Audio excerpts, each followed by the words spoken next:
അള്ളാഹുവിൻ്റെ അത്യുത്കൃഷ്ടനാമങ്ങളിൽപ്പെട്ട അൽ ജലീൽ എന്ന നാമത്തെ വിശദീകരിക്കുവാനാണ് ഇൻഷാ അല്ലാഹ് ഇന്ന് ഞാൻ ഉദ്ദേശിക്കുന്നത്.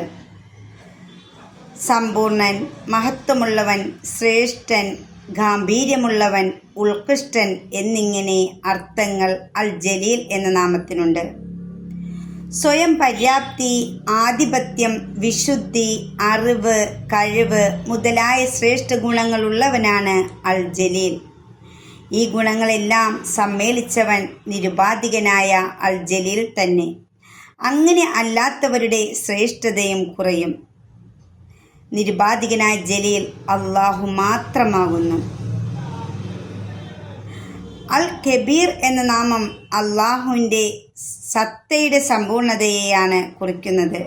എന്നാൽ അൽ ജലീൽ എന്ന നാമം അള്ളാഹുവിൻ്റെ ഗുണങ്ങളുടെ സമ്പൂർണതയെയും കുറിക്കുന്നു.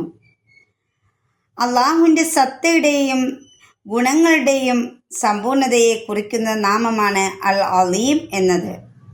നാം നമസ്കാരത്തിൽ നിന്ന് വിരമിച്ച ശേഷം അസ്തഗ്ഫിറുല്ലാഹ് എന്ന് 3 തവണ ചൊല്ലിയതിനു ശേഷം അല്ലാഹുമ്മ അന്തസ്സലാം വമിങ്കസ്സലാം തബാറക്ത യാ ദൽ ജലാലി വൽ ഇക്റാം എന്ന പ്രാർത്ഥന ചൊല്ലാറുണ്ട്.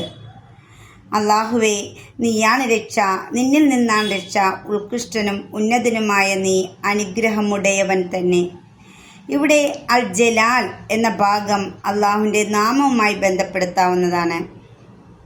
അതേപോലെ തന്നെ അള്ളാഹുവിൻ്റെ മഹത്വം അല്ലെങ്കിൽ ജലാലത്ത് വ്യക്തമായതുകൊണ്ടാണ് അള്ളാഹു എന്ന നാമത്തെ ഇസ്മുൽ ജലാല എന്ന് നാം പറയുന്നത്.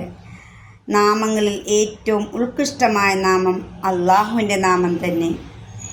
ഏറ്റവും മഹത്വമുള്ളവൻ അള്ളാഹു ആകയാൽ അവൻ ഉദ്ദേശിക്കാതെ ഒന്നും ഇവിടെ സാധ്യമല്ല. സൂറത്തുർ റഹ്മാനിലെ ജലാലത്തുമായി ബന്ധപ്പെട്ട് 2 ആയത്തുകൾ നമുക്ക് കാണാം. അള്ളാഹുവിൻ്റെ അൽ ജലീൽ എന്ന നാമവുമായി ബന്ധപ്പെട്ട് 2 ആയത്തുകൾ. വയബ്ഖാ വജ്ഹു റബ്ബിക ദുൽ ജലാലി വൽ ഇക്റാം, മഹത്വവും ഉദാരതയുള്ളവനുമായ നിന്റെ റബ്ബിൻ്റെ വദനം ശേഷിക്കുകയും ചെയ്യും.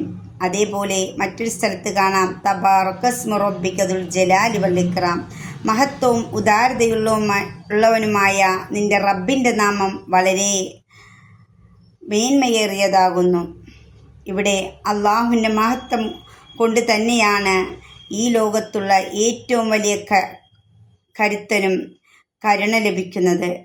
സ്വയം മഹത്വം ചമയുന്ന ആളുകളുടെ ഈ ലോകത്ത് അവൻ്റെ ജലാലത്ത് വിസ്മരിക്കപ്പെടുന്നു എന്നത് ശോചനീയമാണ്. അള്ളാഹുവിൻ്റെ നാമങ്ങൾ മനസ്സിലാക്കി ജീവിതത്തിൽ പകർത്താൻ അള്ളാഹു നമുക്കേവർക്കും തൗഫീഖ് നൽകട്ടെ.